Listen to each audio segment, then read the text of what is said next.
자, 하나님의 말씀은 마태복음 7장의 말씀을 보겠습니다.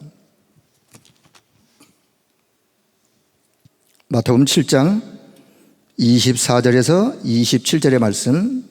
자, 오늘 구역공과 38과가 되겠습니다.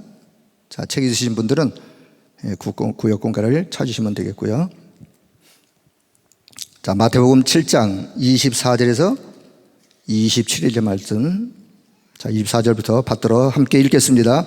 그러므로 누구든지 나의 이 말을 듣고 행하는 자는 그 집을 반석 위에 지은 지혜로운 사람 같으니 비가 내리고 창수가 나고 바람이 불어 그 집에 부딪히되 무너지지 아니하나니 이는 주초를 반석 위에 놓은 까닭이요 나의 이 말을 듣고 행하지 아니하는 자는 그 집을 모래 위에 지은 어리석은 사람 같으니 비가 내리고 창수가 나고 바람이 불어 그 집에 부딪힘에 무너져 그 무너짐이 심하니라. 아멘.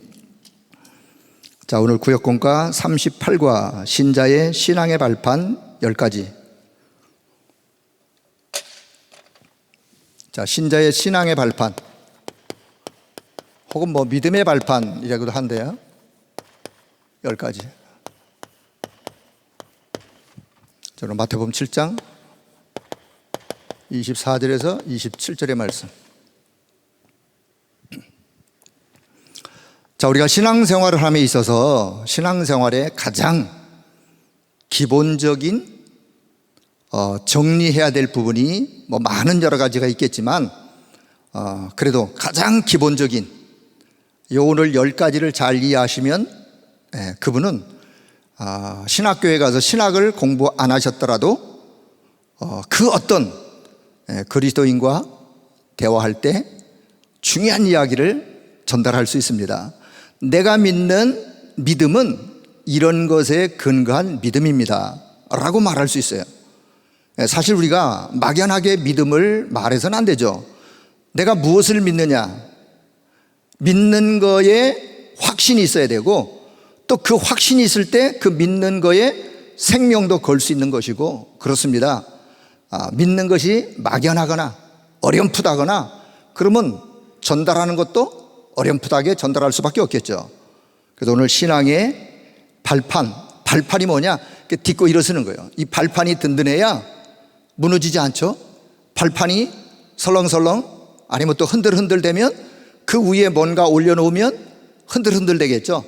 그래서 내가 믿는 내 신앙의 발판 10가지가 뭐냐? 우리 다락방에 많은 기본 메시지가 있지만 그 많은 기본 메시지 중에서 개인적으로 신앙을 든든하게 세울 내용이 오늘 구역공과의 내용이에요.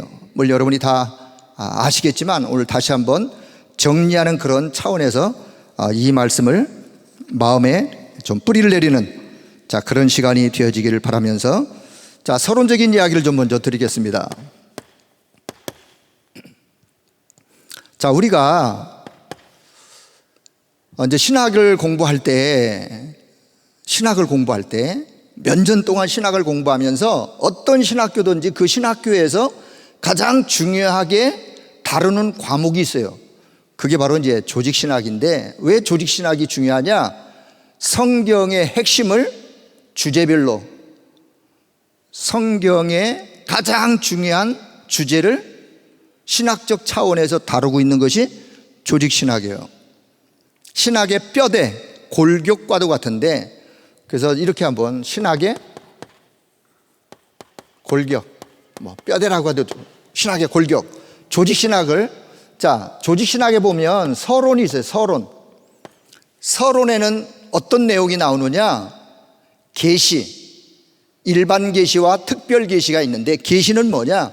이렇게 감추어진 것을 드러내 보이는 걸 보고 계시라 그래요. 하나님께서 영적인 어마어마한 진리들을 감춰놓으셨는데 그 감춰놓은 것을 이렇게 드러내다, 계시하시다. 일반 계시는 이런 우주 만물을 자연 현상을 통해서 하나님 창조주가 계신 것을 드러내고 계시 중에 계시, 특별 계시가 있는데 그 특별 계시가 뭐냐? 그걸 우리는 성경이라 그래요. 계시 중에 계시, 특별 계시, 성경을 통해서 하나님이 감춰두신 것들을 성경을 통해서 드러내는 거예요. 자, 그래서 서론에서 계시가 뭔지, 성경이 뭔지, 성경은 하나님의 감동으로 기록된 것으로 하면서 성경이 어떤 책인지를 자 말씀하고 있는 것이 서론이라면, 자, 두 번째 신론이 뭐냐? 도대체 하나님이 어떤 분이냐? 하나님에 대하여, 그분이 창조주이시고 그분이 모든 역사를 주관하시면서 하나님에 대하여 많은 말씀들을, 성경에 있는 내용들을 체계적으로 다루고 있는 거로 신론. 자, 세 번째는 인간론. 자, 창조주 하나님께서 우리 인간을 어떤 존재로 창조했느냐? 원래 인간은, 범죄한 인간은, 그래서 회복해야 될 인간은, 인간에 대해서 다루고 있는 것이 인간론이에요. 자, 네 번째는, 자, 그래서 우리 인간이 범죄에서 타락해서 하나님을 떠나서 결국은 구원자가 필요한데, 그래서 그 인간이 구원받아야 되겠다. 구원론. 구원의 길에 대해서, 구원의 서정에 대해서, 어떻게 구원받느냐, 그 길에 대해서 구원론. 자, 다섯 번째는, 그러다 보니까 창조주 하나님이, 구원자 되신 하나님이 인간을 구원하기 위하여 이 땅에 예수 그리스도를 보내셨는데, 도대체 그리스도가 어떤 분이냐, 그리스도가 어떤 분이냐, 그걸 다루는 것을 기독론이라 그래요. 기독론, 그리스도에 대하여, 그분의 삶직, 그분의 십자가에서 이루신 구원의 그 계획을 성취하신, 자, 기독론. 여섯 번째는, 자, 그래, 그리스도를 통해서 그렇다면 구원받은 사람을 보고 하나님의 자녀라 그러는데, 하나님의 자녀는 지금부터 신앙생활을 해가야 되는데, 그 신앙생활을 해가는 가장 본질에서 교회를 바르게 이해해야 돼요. 교회론. 교회가 도대체 본질이 뭐냐? 교회란, 자, 그래서 다루는 것이 교회론. 자, 그리고 이제 마지막 일곱 번째 다루는 것이, 이 말세가 되어지면, 종말이 되어지면 말세에 어떤 일들이 일어날 것이다 라고 성경에서 예언하고 있는데, 그 성경에서 예언되어 온 것을 말세의 여러 가지 징조에 대해서 정리하고 있는 것이 종말론이에요. 다른 말로 뭐 말세론, 종말론. 자, 이게 신학의 골격입니다. 어떤 분은 학부 4년, 연구원 3년, 7년 동안 이거를 배워요. 어떤 분은 연구원에 가서 3년 동안 이거를 배워요. 성경 전체를 보면서 이 눈을 가지고 보면 성경이 더 분명하게, 자, 드러나는, 자, 그런 부분이면서, 오늘 두 번째, 오늘 마태복음 여기 7장 24절에서 27절에 보면 두 종류의 사람이 나오죠. 두 종류의 사람. 자, 어떤 종류? 첫째는 말씀을 듣고 행하는 자. 자, 말씀을 듣기는 들었는데 그 말씀을 듣고 행하는 자, 요 사람은 반석 위에 집을 지은 것처럼 아주 지혜로운 사람이다. 그렇죠. 말씀을 듣고 행하는 자가, 행한다는 말이 무슨 말이냐? 요 행한다는 말은 말씀을 적용하고 말씀을 실천하고, 다르게 좀 표현한다면 말씀을 듣고 그 말씀을 적용하고, 내게 적용하고 그것을 실천하고 그 행하는 거죠. 자, 그런 사람은 예를 들어서 반석 위에 집을 지은 자처럼 지혜로운 사람이다.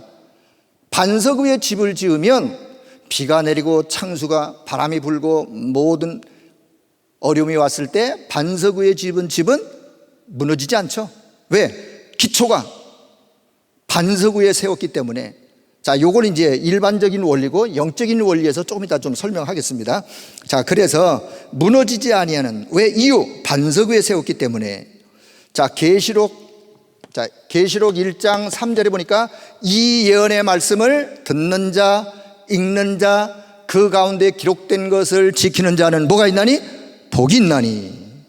어떤 자가 복된 자이냐? 하나님의 말씀을 듣는 자, 읽는 자, 그것을 행하는 자, 복이 있나니. 그렇습니다. 자, 더 나아가서는 고린도전서 10장 42절, 고린도전서 10장 42절에 보니까 이런 말씀이 있어요. 반석이 뭐냐? 자, 여기서는 이제 일반적 원리로 집을 지을 때 반석 위에, 자, 그래서 성경은 그 반석은 곧 그리스도시라. 그 반석은 곧 그리스도이시다. 우리가 신앙에 그리스도 위에, 반석 위에 세우면 그 신앙은 든든한 거예요. 베드로가 주는 그리스도시요 살아계신 하나님의 아들이라고 주님 앞에 고백할 때, 바요나 시몬아, 너가 복이 있구나. 너가 지금 고백한 이 신앙의 터 반석 위에 내가 내 교회를 세우겠다 라고 주님이 말씀하세요. 그래서 이 반석은 그리스도가 반석이요. 자, 그래서 찬송가 이런 찬송이 생각이 나세요. 주 나의 반석이시니 그 위에 내가 서리라. 그 위에 내가 서리라. 이 몸의 소망 무언가? 우리 주 예수뿐일세. 우리 주 예수밖에는 믿으리가 아주 없겠네. 그래서 주 나의 반석 위에 내가 서리라. 찬송처럼 그렇습니다. 말씀을 듣고 행하는 자. 자, 반대로 말씀을 듣고 행하지 않는 자, 적용하거나 실천하거나 그러지 않는 자. 자, 이 사람은 모래 위에 마치, 자, 모래 위에 집을 지은 미련한 자. 집을 짓는데 모래 위에 집을 지으면 어떻게 되겠어요? 미련한 자, 어리석은 자, 어리석음 같은 의미니까. 모래 위에 집을 짓는다면 바람이 불고 비가 오고 창수가 날 때 결국 그 모래는 무너질 거 아니겠어요? 왜 무너지느냐? 모래 위에 집을 지었기 때문에. 그렇습니다. 중요한 건 반복이, 듣는 거에 듣는 거. 누구나 다 들어요. 듣고 행하는 사람 있고 듣고 행하지 않는 사람 있고. 자, 요 두 번째, 두 종류의 사람 중에 두 번째 요 사람은 듣기는 듣는데 하도 많이 들어가지고 귀만 커더라. 그림을 그린다면 귀만 커더라. 손발은, 행하는 손발은 어린아이요. 그걸 보고 우리가 가분수래. 가분수. 귀만 크고 손발은 어린아이처럼 작은 가분수. 저와 여러분의 신앙이요, 그런 신앙이 되면 안 되는 거예요. 하나님의 말씀을 듣고 그 말씀을 내가 적용하고 실천하고, 그러기 위해서 그 말씀 붙잡고 기도하고, 그럴 때 그 말씀이 내게 능력으로 역사하고, 그래서 말씀을 통해서 힘을 얻는. 자, 그러면 자, 오늘 세 번째, 33번째. 자, 오늘 교재에 나오는 것처럼 하나님이 부르시는 부르심은 반드시 그 목적이 있어요. 하나님이 부르시는 부르심에는 반드시 그 목적이 있는데, 자, 첫째는요, 마가복음 3장 13절, 14절, 15절 예수님이 제자들을 부르시는데, 제자들을 부르시는 목적, 이유가 있다고 말해요. 자, 제자들을 불러서 내가 너희와 함께 있기 위함이요. 함께 있으면서 예수님이 하나님의 나라에 대하여 말씀 당연히 하셨겠죠.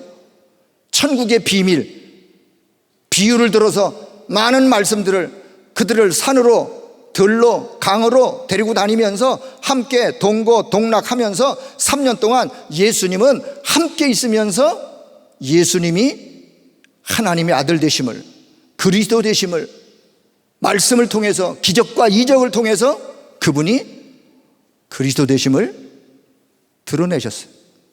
말씀을 통해서도. 그래서 함께 있기 위함이요. 그리고는 그들을 현장으로 내보내서 전도도 하며, 전도하도록 하나님의 말씀을 증거하도록 현장으로 내보내는데, 현장에 보니까 현장이 흑암으로, 악한 사단의 영으로 사람들이 영적으로 시달리고 고통받고, 그래서 귀신을 내어 쫓는 권능을 주어서 그들로 하여금 현장에 가서 영적으로 시달리는 사람들을 살리고 치유하고 하도록. 제자들을 부르신 부르심에는 분명한 그 목적이 있어요. 저와 여러분을 부르신 부르심에도 목적이 있어요. 자, 베드로전서 2장 9절, 베드로전서 2장 9절에 보니까 하나님이 저와 여러분을 왜 부르셨느냐, 우리를 부르신 부르심의 이유, 자, 너희는 택하신 족속이요 왕 같은 제사장들이요 그의 소유된 백성이니. 자, 한마디로 하나님이 우리를 왕 같은 제사장으로, 거룩한 백성으로, 하나님의 소유가 된 그런 백성으로 부르신 이유, 너희를 어두운 데서 불러내어 빛에게로 빛으로 들어가게 하신 그분의 그 아름다운 덕을 선포, 전달하기 위하여 너희를 왕같은 제사장으로 불렀다. 이 말을 좀 더 다른 말로 바꾼다면 하나님은 저와 여러분을 이 지구상의 가장 최고의 가치 있는 존재로, 왕은 아니지만 왕같은 영적인 제사장으로 불러 하나님을 예배하고 영적으로 고통받는 자들에게 하나님 만나는 길을 전달하고 해서 그들을 살리는 그 아름다운 복음의 빛을 그들에게 전달하는, 선포하는 그 일을 목적으로 저와 여러분을 부르셨어요. 그래서 세 번째는 사도행전 1장 8절, 성령으로 우리를 충만하게 역사하셔서 우리에게 권능을 주어 땅끝까지 증인되도록 어떤 증인? 인생의 답은 그리스도야. 사는 길은 그리스도야. 하나님 나라의 비밀을 누리는 길은 그리스도야 라고 하는 답을 가지고 땅끝까지 증인되도록. 그런데 그거를 하려면 내 힘으로 하는 것이 아니기 때문에 오직 성령의 충만한 능력을 우리에게 주어서 감당하도록 힘을 주시고 권능을 주시고 땅끝까지 증인되어지는, 자, 그 부르심에 그 목적이 있다는 사실을 기억하시고 오늘 본론. 자, 오늘 본론의 발판 10가지를 제가 이쪽에다가 5가지를 쓰고 이쪽에다 5가지를 쓰도록 그렇게 하겠습니다. 왜냐? 그 이유가 있어요. 이유는 제가 좀 이따 설명을 드리도록 할 테니까. 자, 먼저 한번 써놓고 설명을 드릴게요. 자, 첫 번째. 자, 본론. 자, 하나님의 절대 주권. 자, 하나님의 절대 주권. 두 번째, 하나님의 방법. 하나님은 어떤 방법으로? 세 번째, 하나님의 역사. 자, 하나님은 어떤 역사를 어떻게 펼쳐가시는지. 네 번째, 하나님의 말씀. 자, 다섯 번째, 하나님의 성전. 하나님의 성전. 자, 여섯 번째, 하나님의 계획. 일곱 번째, 하나님의 통치. 그렇죠? 일곱 번째, 하나님의 통치. 여덟 번째, 자, 하나님의 섭리. 아홉 번째, 하나님의 심판. 자, 열 번째, 하나님의 상급. 자, 조금 어려운 말 같지만 공통적으로는 하나님이라는 단어가 다 들어갔어요. 하나님이라는 단어가. 왜? 하나님과 관계가 있기 때문에. 자, 그러면 하나씩. 하나님의 절대 주권은 뭐냐? 하나님의 능력이에요. 하나님의 능력. 자, 여기서 뭐 많은 성경 구절을 뭐 다 이해하면 좋겠지만 기본적으로 꼭 알아야 될 성경 구절 몇 개만이라도 제가 좀 핵심적인 거를 쓰도록 그렇게 하겠습니다. 역대상 29장. 자, 역대상 29장 10절에서 14절. 자, 성경의 말씀에 보면 이 세상에 있는 모든 것들이 우연하게 주어지는 거고 우연하게 뭔가 되어지는 것 같지만 절대 그런 법이 없어요. 하나님은 절대 주권을 가지시고 그 주권 안에서 모든 일들을 이루어 가세요. 하나님이 그 주권을 이루어 가시는 데 있어서 하나님의 그 주권이 취소가 된다든가 아니면 뭐 오류가 생긴다든가 부도가 난다든가 하나님에게는 그런 것이 없어요. 절대의 주권을 가지고 지금도 하나님이 모든 것을 이루어 가시는, 자, 그래서 역대상 29장 10절 이하에 보면 천지에 있는 것이 다 주의 것이로소이다.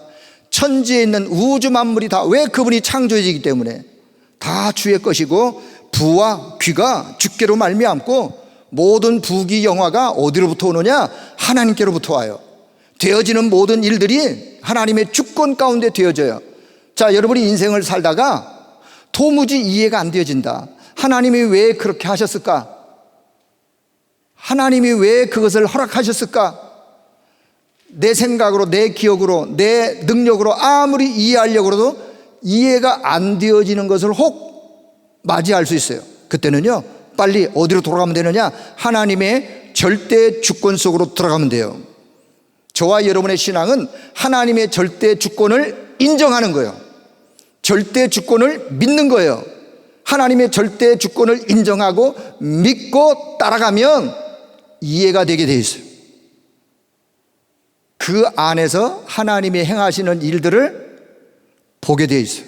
자, 그래서 우리 신앙에 하나님의 절대 주권, 지금도 하나님은 능력으로 그 일들을 이루어 가신다. 자, 전도서 3장 1절에 10절. 여기 보니까 천하만사가 다 때가 있나니, 천하만사가 다 때가 있어요. 예?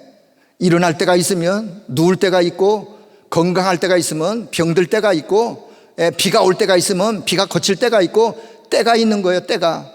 그 때의 모든 시간을 하나님은 하나님의 절대 주권을 가지시고 지금도 이 모든 것들을 이끌어가고 계세요. 그 하나님의 절대 주권을 믿는 오늘 믿음을 회복하는 그런 신앙이 되기를 바랍니다. 하나님의 절대 주권을 믿는 그 신앙, 그래야 그 다음부터가 사실은 10가지가 있는데 이 1번에서 걸려버리면 이 뒤에 있는 거는 아무 소용이 없는 거예요. 하나님의 절대 주권을 안 믿는데 다음 것들이 믿어지겠어요? 하나님의 절대 주권을 믿는 믿음을 먼저 회복해야. 자, 그 다음에 두 번째, 하나님의 방법은 하나님이 어떤 방법으로 지금도 하나님의 역사를 이루어 가시느냐? 예수 그리스도라고 하는 주인공, 역사의 주인공이 누구냐? 예수 그리스도가 역사의 주인공이에요. 다시 말하면 하나님이 그리스도를 이 땅에 보내셨는데 그리스도가 역사의 주인공으로 그리스도가 드러나는 그 시대가 있고, 그 시대에 하나님이 어떻게 그 역사를 이끌어 가셨고, 그리스도가 완전히 흑암이 장식되어서 그때 또 하나님은 새로운 역사를 또 일으켜 가시고 해서 역사의 주인공은 그리스도다. 하나님의 방법은 누구를 통하여? 그리스도를 통하여. 자, 저와 여러분의 구원도 그렇습니다. 그리스도를 통하여 구원 계획을 이루어 가시는데 에베소서 1장 3절에서 6절. 창세전에 그리스도 안에서 우리를 택하셨어요. 창세전에 그리스도 안에서 우리를 택하사 그 기쁘신 뜻대로 우리를 예정하사 하나님이 그리스도 안에서 저와 여러분을 구원 속으로 부르셨어요. 다시 말하면 하나님의 방법은 예수 그리스도를 통하여 저와 여러분을 구원하셨어요. 하나님의 방법이요. 역사의 모든 진행되어지는 것도 하나님은 그리스도를 통하여 그리스도를 중심으로 지금도 역사를 이루어 가시고 구원 계획을 이루어 가시고 하나님의 방법. 그래서 하나님은 창세기 3장 15절 하나님의 방법으로 여자의 후손으로 이 땅에 메시아 그리스도 보내실 것을 약속하셨고, 약속된 대로 그분이 이 땅에 역사의 주인공으로 오셨어요. 역사의 주인공으로 오셨기 때문에 그분을 기점으로 하여 그분이 태어나기 이전을 그분이 태어난 이후를 AD. 왜요? 역사의 주인공이니까 역사의 분기점을, 그분의 탄생을 기점으로. 그렇습니다. 자, 하나님의 세 번째, 하나님의 역사는 성령을 통하여. 하나님은 짐승을 통하여 역사하시는 것이 아니에요. 성령을 통하여 성령께서 역사하시는 하나님의 역사가. 그렇습니다. 자, 요한복음 14장 26절 27절. 자, 요한복음 14장 26절 27절. 하나님은 성령을 통하여 성령께서 모든 것을 가르치시고 깨우쳐 주시고 생각나게 하시고 그렇습니다. 그래서 우리가 신앙생활하면서 성령의 인도를 받고자. 왜? 우리는 무지하고 우둔하고 미련하고 들어도 잘 이해가 안 되고 안 깨달아지고, 그래서 성령께서 깨우쳐 주시도록, 성령께서 나의 어두운 눈을 열어주시고 깨우쳐 주시고 내 마음을 열어주시고 내 마음에 성령께서 빛으로 임하사 깨달아지게 하시고, 그래서 성령의 인도받기를 구할 이유가 여기 있는 거예요. 자, 사도행전 1장 8절, 성령이 임하시면 땅끝까지 증인 되어지는 능력으로 우리를 이끌어 가시는. 그렇습니다. 고린도서 2장 10절에서 12절. 자, 고린도전서 2장 10절에서 12절. 여기 보니까 성령은 모든 것 곧 하나님의 깊은 것까지도 통달하신다. 우리가 오직 하나님께로부터 온 영을 받았는데 그 영이 곧 성령이에요. 하나님께서 우리에게 은혜로 주신 것들을 알게 하려 하심이라. 성령을 통하여 하나님 우리에게 은혜로 주신 것들을 깨닫게 하시는 하나님의 역사, 성령으로 하나님께서는 하나님의 역사를 지금도 이끌어가고 계세요. 자, 네 번째, 하나님의 말씀, 성경이죠. 하나님의 말씀, 성경의 권위요. 성경의 권위. 하나님의 말씀, 성경은, 사람들이 그래요. 아, 성경 그 글 아닙니까? 그래, 글이죠. 글이라면 사람이 쓴 거 아닙니까? 그 사람이 썼죠. 지나가는 뭐 강아지가 썼겠어요? 사람이 썼죠. 성경은 하나님의 사람이 썼는데 하나님이 그 사람에게 감동을 주어 오류가 없도록 하나님께서 그 사람의 마음과 생각을 주관해서 마음과 생각 속에 하나님이 주신 감동으로 성경을 기록한 거예요. 그래서 하나님의 말씀이라 그러는 거예요. 자, 우리가 성경을 대할 때 사람들이 성경은 그냥 좋은 책이야. 그 세계 베스트셀러가 됐어. 불신자도 성경을 읽을 수 있죠. 아무리 성경을 읽어도 성경에서 이 중요한 내용을 이해하지 못하면 성경을 안 읽는 것보다 낫겠지만 중요한 걸 놓치는 거예요. 성경은 하나님의 말씀이다. 자, 디모데후서 3장 15절에서 17절의 말씀. 또 어려서부터 바울이 디모데에게 말씀합니다. 디모데야, 내가 어려서부터 너가 성경을 알았지 않느냐? 이 성경은 구원에 이르는 지혜가 있게 하느니라. 그래서 모든 성경은 하나님의 감동으로 된 것으로, 하나님의 감동으로 된 것으로. 그래서 하나님의 감동으로 기록되어진 성경, 이 성경에는 권위가 있는 거예요. 왜요? 하나님의 말씀이기 때문에 성경에는 권위가 있는 거예요. 권위. 이 지구상에 그 어떤 사람의 권위보다도 성경의 권위에 위에 있으면 안 돼요. 천주교가 여기에 좀 실수를 한 교회사 이야기가 있는데, 아무리 교황의 권위가 있더라도 성경보다 교황의 권위가 높거나 성경과 동등한 권위로, 그거는 성경을 크게 오해한 거예요. 사람은, 그 어떤 사람도 성경의 권위 앞에 마음을 내려놔야 되는 거예요. 왜요? 성경만이 유일한 하나님의 말씀이기 때문에 그렇습니다. 자, 히브리서 4장 12절. 히브리서 4장 12절. 하나님의 말씀은 살았고 운동력 있어 좌우의 날선 검보다도 예리하여 우리의 혼, 영, 관절, 골수, 그리고 우리의 마음과 생각, 모든 것을 감찰하시고 치유하시는 능력의 말씀이기 때문에 하나님의 말씀의 권위를 우리가 읽고, 그래서 마태복음 5장 17절 이하에 하나님의 말씀은 1.1핵도 없어지지 아니한다. 그리고 다 그 말씀이 시간표에 따라 이루어지는, 그래서 요한계시록 1장 3절 이하의 말씀 읽는 자 듣는 자 그 가운데 지켜 행하는 자가 복이 있다라고 하나님이 그렇게 말씀하세요. 그러니까 성경을 우리가 어떻게 이해할 것이냐, 성경의 권위를 바르게 이해하는. 다섯 번째, 하나님의 성전. 이거는 신자, 성도의, 신자의 가치예요. 신자라지만 성도라죠. 성도의 가치. 도대체 우리 성도가, 거룩한 하나님의 자녀 백성인 성도의 가치가 어떤 가치냐? 고린도전서 3장 16절, 하나님의 성령이 너희 안에, 하나님의 성전이요, 너희가 하나님의 성전인 것과 하나님의 성령이 너희 안에 거하여 있는 것을 왜 알지 못하느냐? 알아라 그 말이요. 우리가 그리스도를 구주로 내 마음속에 영접하는 그 순간 성령께서 내 안에 내주하셔서 나를 성전 삼으시는, 그래서 성도의 가치, 하나님은 나를 성전 삼으셨어. 내 안에 성령이 계셔서 그 성령께서 나를 오늘도 이끌어 가시는, 그래서 베드로전서 2장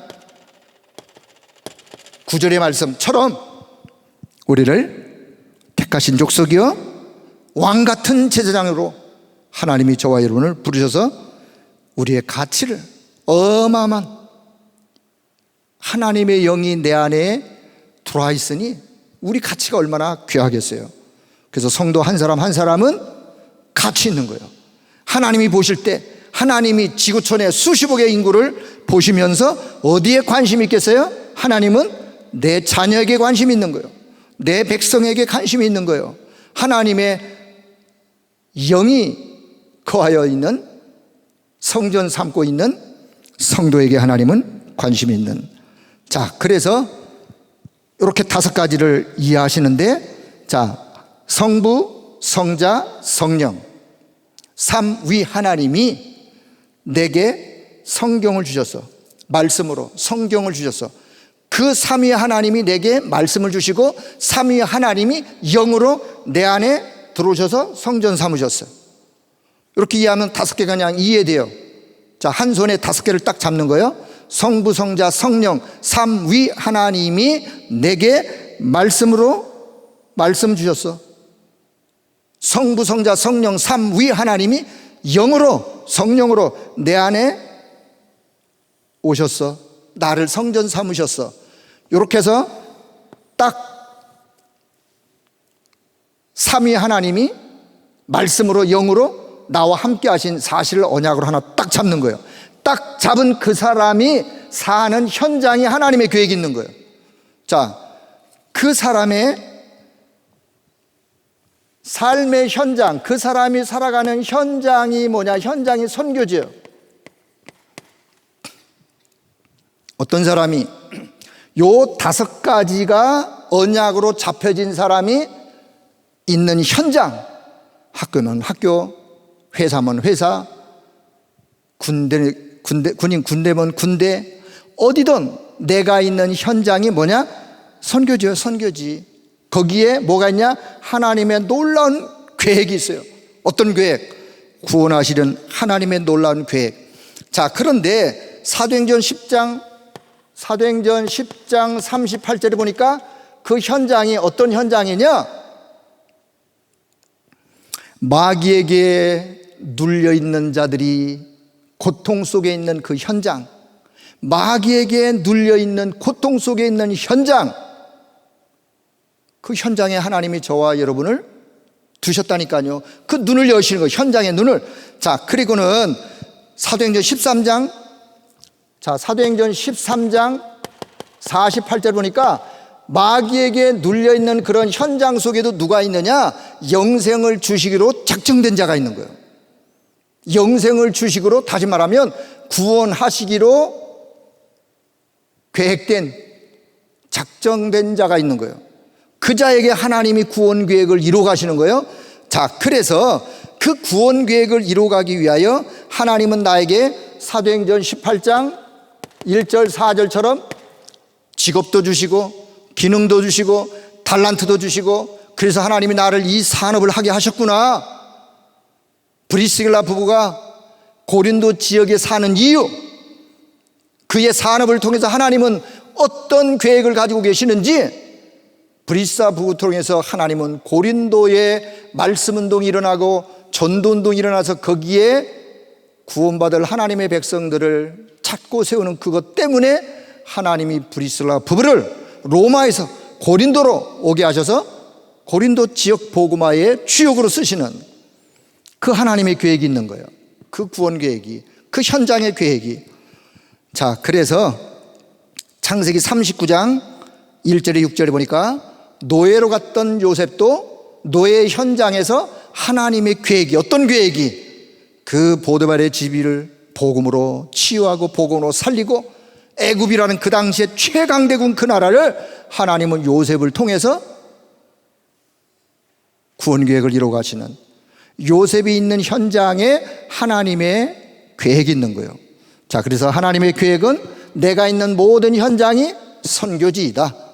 자, 이런 답을 딱 가지시고, 자, 그렇다면 이 현장에 살아가고 있는 나의 삶에 하나님은 어떤 통치가, 하나님의 통치가 임하는데, 나의 모든 생사, 화, 복, 내가 살고 죽고 어려운 일을 만나고 힘든 순간 있을지라도 하나님은 나에게 축복하시고, 이런 생사화복의 모든 것을 누가 통치하신다? 하나님이 통치하신다. 그렇습니다.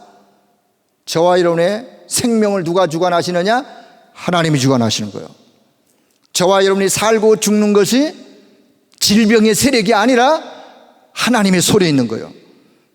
혹시 질병 가운데 지금 여러 가지 어려움 속에 있는 분이 계시다면 생각을 고치셔야 돼요. 어떤 생각으로?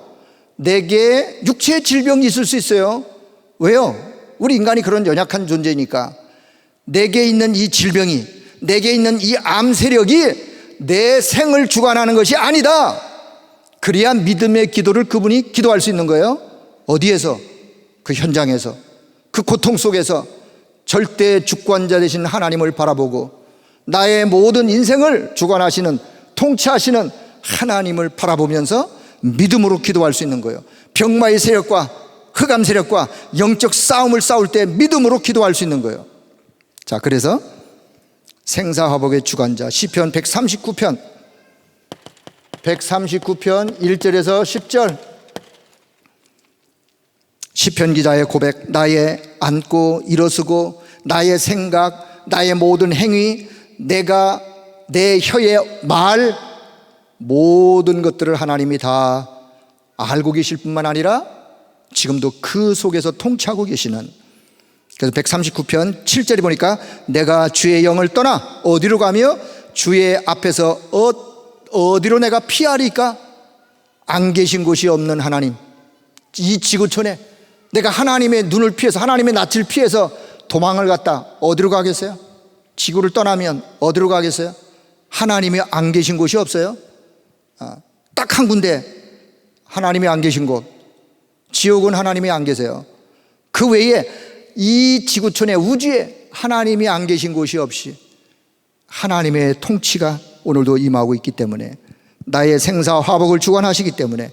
자, 그렇다면 하나님의 섭리는 어떤 섭리, 저와 여러분의 인생의 어떤 섭리로 지금도 저와 여러분은 시한부 인생을 살아가고 있는 거예요. 시한부 인생, 다시 말하면 저와 여러분에게 죽음이라고 하는 시한부 인생, 암 환자만이, 3기 4기 암 환자만이 시한부 인생이 아니라 건강한 사람도 이 땅의 삶이 시한부 인생이에요. 왜냐? 하나님의 정한 때가 있단 말이에요. 우리 생명의 연한의 때가 있단 말이에요. 자, 그래서 히브리서 9장 27절, 히브리서 9장 27절, 사람이 한 번 죽는 것은 사람에게 정한 것이요 그 후에는 뭐가 있느냐? 심판이 있으리니. 그래서 죽음과 심판, 성경은 그 부분을 이야기하고 있어요. 그래도 고린도후서 6장 2절에 보라 지금은 은혜 받을 만한 때요, 보라 지금은 구원의 날이로다. 그래서 시한부 인생을 살아가면서 우리는 내 남은 인생을 무엇을 위해서 살아갈 것인가를 돌아보는 것이 지혜로운 사람이에요. 내게 지금까지 주어진 그 은혜, 앞으로 하나님 나라 갈 때까지 주어진 시간, 그렇다면 내가 시한부 인생을 살아가면서 무엇을 위하여 어디에 내 인생을 투자할 것인가. 그래서 우리는 가장 가치 있는 생명 살리는 그 일에 우리 인생을, 우리의 삶을 드리는, 그게 저와 여러분의 신앙생활에 하나님이 원하시는 거예요. 자, 그렇다면 아홉 번째, 하나님의 심판. 자, 하나님의 심판에 반드시 뭐가 있느냐? 천국과 지옥이라고 하는 뭐가 있냐면 내세가 있어요. 내세. 자, 지금 우리가 살아가고 있는 이걸 우리가 현세라 그런다면, 현세. 자, 내세는 저와 여러분이 미래에 가야 될 내세. 누구든 이 땅을 떠나면 둘 중에 한 곳을 갈 거예요. 둘 중에. 누가 지옥 가느냐? 죄를 많이 지은 사람이 당연히 지옥 가겠죠? 아니요. 누가 지옥에 가요? 죄를 많이 지은 사람이 지옥 가는 것이 아니라 죄의 문제를 해결받지 못한 사람이 가는 곳이 지옥이에요. 하나님은 그리스도를 이 땅에 보내신 이유가 뭐냐? 저와 여러분의 원죄, 그 죄로 인하여 지은 자범죄, 조상들의 우상 숭배의 모든 죄, 과거, 현재, 미래의 모든 죄를 그리스도가 다 십자가에서 담당하셨어요. 그래서 그 은혜로 우리가 천국에 가는 거예요. 십자가의 그 은혜로. 죽음 이후에는 하나님의 심판이 있는데, 하나님의 심판이, 믿는 자에게는 하나님의 심판이 축복이지만 하나님을 믿지 않은 자에게 심판은 영원한 형벌이에요. 형벌. 그래서 우리가 이 땅에 사는 동안에 복음 전할 이유가 여기 있는 게 누가복음 16장. 자, 누가복음 16장 19절에서 31절에 보면 거기 천국의 이야기, 그리고 뜨거운 불못에 들어간, 지옥에 들어간 사람의 이야기가 기록이 되어 있는데, 저와 여러분, 하나님이 저와 여러분을 위하여 새 하늘과 새 땅을, 계시록에 나오는 계시록 12장에 21장, 계시록 21장 1절 새 하늘과 새 땅, 21장 2절 거룩한 성 새 예루살렘, 다 천국을 의미하는 거예요. 자, 그런데 계시록 21장 8절 보니까 불과 유황으로 타는 못에 던져지리니 이것이 둘째 사망이라. 거기에 어떤 자들이 가는지를 그 앞절에서 설명하고 있어요. 둘째 사망, 결국은 지옥 형벌이에요. 자, 그래서 하나님의 심판. 자, 열 번째는 하나님의 상급. 요 하나님의 상급은 전도자의 상급이에요. 전도자. 하나님께서 전도자를 위하여, 물론 우리가 이 상급을 받으려고 전도자의 삶을 사는 건 아니에요. 이 땅의 삶이, 전도자의 삶이 가장 가치 있는 것이기 때문에 그 자를 위하여 하나님이 예배 놓으신 상급, 최고의 가치. 자, 마태복음 10장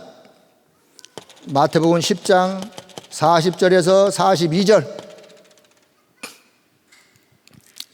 선지자의 상을 받을 것이요 의인의 상을 받을 것이요 그 사람이 결단코 전도자에게 냉수 한 그릇을 대접한 것까지도 하나님은 상급을 잃지 않도록 하겠다고 약속하시는데, 그래서 우리가 전도자의 상급, 마가복음 10장 29절 30절 현세에 100배나 받고 박해를 겸하여 받을 것이지만 내세에 영생을 선물로 얻게 될 것이다.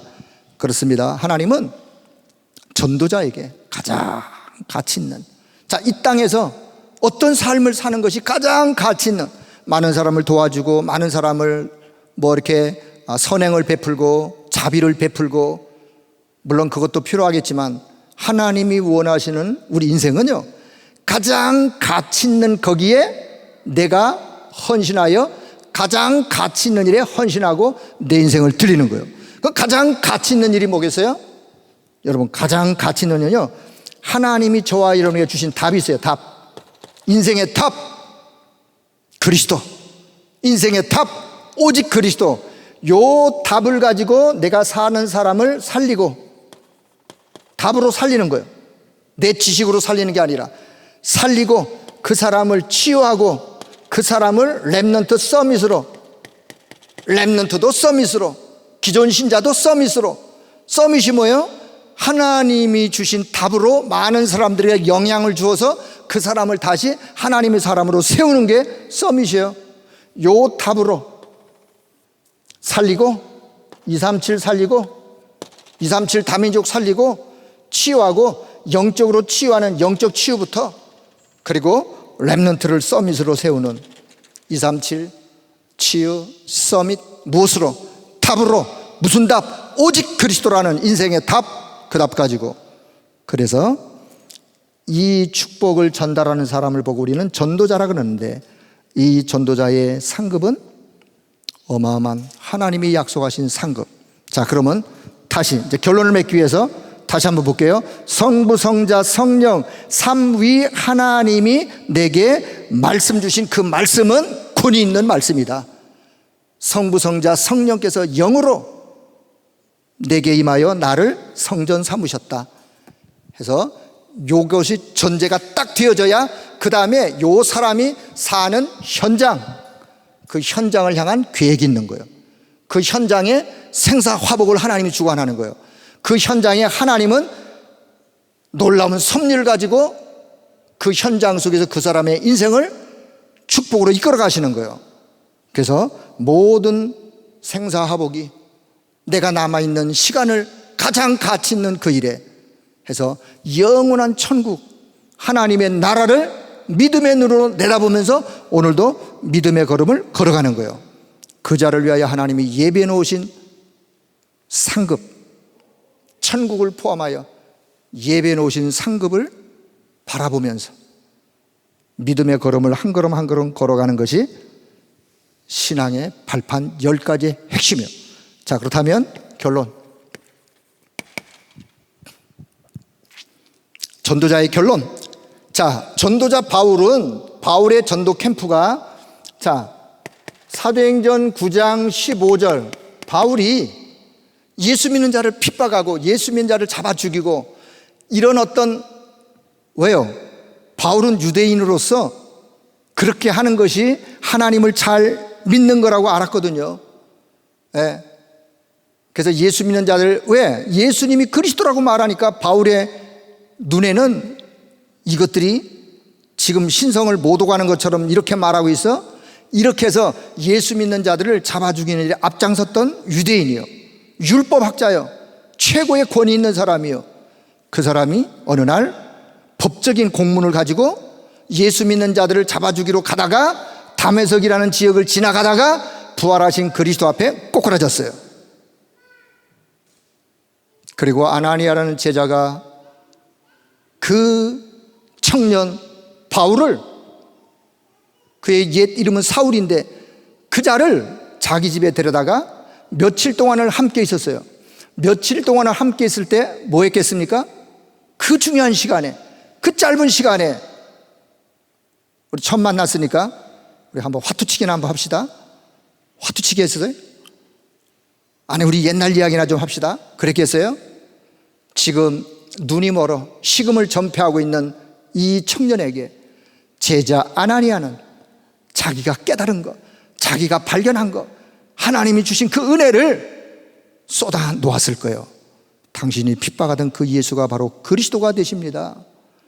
그래서 사도행전 9장 15절에 보면 부활하신 그리스도가 빛으로 사울에게 임하면서 말씀하세요. 이 사람은 내 이름을 이방인들에게 전달할 자요, 왕들에게 전달할 자요, 온 세상에 내 이름을 증거할 내가 택한 나의 그릇이다 라고 부활하신 주님이 말씀하세요. 그 말씀을 사울은 천명으로 그 순간에 붙잡았어요. 그리고 그 이후부터 바울의 인생은 달라졌어요. 무엇을 위한? 복음을 위한 이 답으로 많은 사람들을 살리는. 그래서 1차, 2차, 3차 지중해를 중심으로 전 지역에, 저 로마까지 복음을 증가하는 그런 전도 캠프를 마치고 나서 고백하는 고백이 사도행전 19장 21절이요. 자, 사도행전 19장 21절. 그가 뭐라고 고백하느냐? 내가 이제 로마도 보아야 하겠다. 그 말 다른 말로 바꾸면 내가 이제 로마도 접수해야 하겠다. 그래요. 1, 2, 3차 캠프에서는 아직 로마까지는 못 갔어요. 네. 저 그리스까지는 갔는데 로마까지는 못 갔어요. 그래서 내가 이제 저 최강대국 로마에 가서 이 복음을 증거해야 하리라. 로마도 내가 정복해야 하리라. 내가 로마도 접수해야 하리라. 이게 바울이 1, 2, 3차 캠프를 마치고 하나님 앞에 하는 기도 제목이었어요. 언약이었어요. 이 언약을 잡은 바울이 기도했겠어요, 안 했겠어요? 당연히 기도했겠죠. 기도하니까 하나님이 이 바울의 걸음을 어떻게 인도해 가시느냐, 그게 사도행전 20장부터의 이야기예요. 28장까지. 자, 23장 11절. 드디어 23장 11절. 사도행전 공회 앞에 섰어요. 공회가 어디냐? 종교 재판장 자리요. 바울이 예루살렘으로 왔을 때 예루살렘에서 예수 이름 증거한다고 붙잡혔어요. 공회 앞에 종교 재판장 앞에 섰어요. 그때 주님이 말씀하세요. 바울아, 담대하라. 내가 예루살렘에서 내 이름을 증거한 것처럼 저 로마에 가서도 내 이름을 증거해야 하리라. 바울이 고백한 고백을 주님이 인용하셔서 말씀하시는 거예요. 그렇습니다. 자, 그러면서 27장 24절에 드디어 로마까지 가려면 그 당시에 비행기가 없기 때문에 배를 타고 가야 돼요. 배 타고 가려면 그것도 보통 일이 아니에요. 뱃삭 한 푼 안 내고 비록 죄수의 몸이 되었지만 로마로 바울이 갑니다. 가는 과정 속에 거기에 선장도 선주도 백부장도 최고의 권위 있는 사람들이 다 있었지만 하나님의 관심은 어디 있었느냐? 전도자 바울에게 있었어요.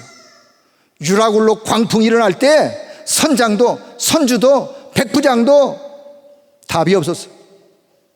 그때 하나님이 전도자 바울을 통해서 유라굴로 광풍 그 속에서 사는 길을 말씀하시고 드디어 로마에 가서 이 복음을 증거하는 이야기로 사도행전이 마무리가 되어지고 그 축복이 지금 역사를 따라 흘러 여기까지 저와 여러분에게까지 이 복음이 전달되어진 거예요. 자, 디모데후서 4장 네 번째, 디모데후서 4장 7절 8절로 말씀을 결론 맺도록 하겠습니다.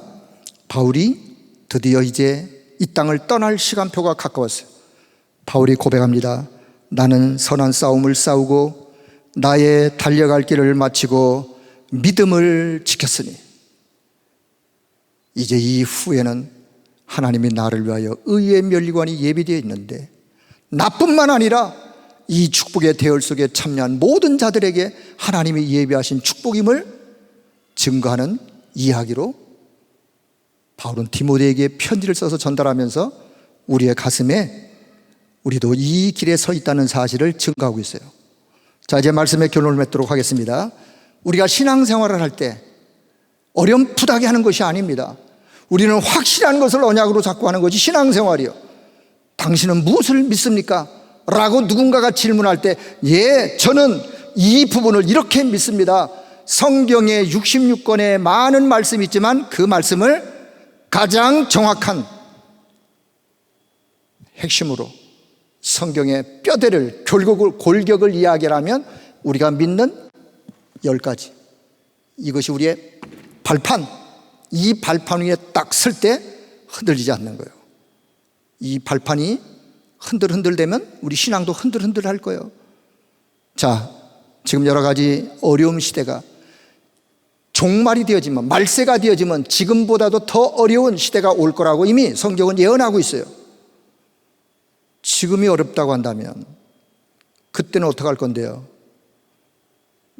우리가 미래를 내다보면서 어떤 어려움의 시대가 오더라도 우리가 오히려 하나님 주신 말씀을 붙잡고 더 든든한 신앙 위에 서서 이 축복을 많은 사람들에게 전달해야 되겠다라고 다짐하고 결단하는 이 믿음으로 회복되어지는 우리 모든 성도 여러분 되기를 주님의 이름으로 축복합니다. 아멘. 기도하겠습니다. 하나님 감사합니다. 오늘도 하나님께서 우리에게 말씀을 주시고 이 말씀 가지고 현장에서 승리의 삶을 살아갈 수 있도록 은혜 베풀어 주신 것을 감사합니다. 주여, 이제 구하옵나니 우리 모든 성도들이 있는 삶의 현장에서 내가 믿는 믿음이 어떤 믿음이요, 신앙의 믿음의 발판 10가지가 무엇인지를 다시 한번 확신하며 이 발판 위에 서서 믿음의 걸음을 걸어갈 수 있도록 주님이 역사하여 주옵소서. 우리 성도들의 삶의 현장 어디에 있든 그 현장에서 주님을 바라볼 때마다 하나님이 예비하신 영적인 세임을 허락해 주시고 그 힘 가지고 날마다 영적 싸움에 승리하며 많은 사람들에게 이 답을 전달하는 증인들이 다 될 수 있도록 주님이 역사하여 주옵소서. 모든 영광을 하나님 앞에 올려드리며 우리 주 예수 그리스도의 이름으로 기도드리옵나이다. 아멘.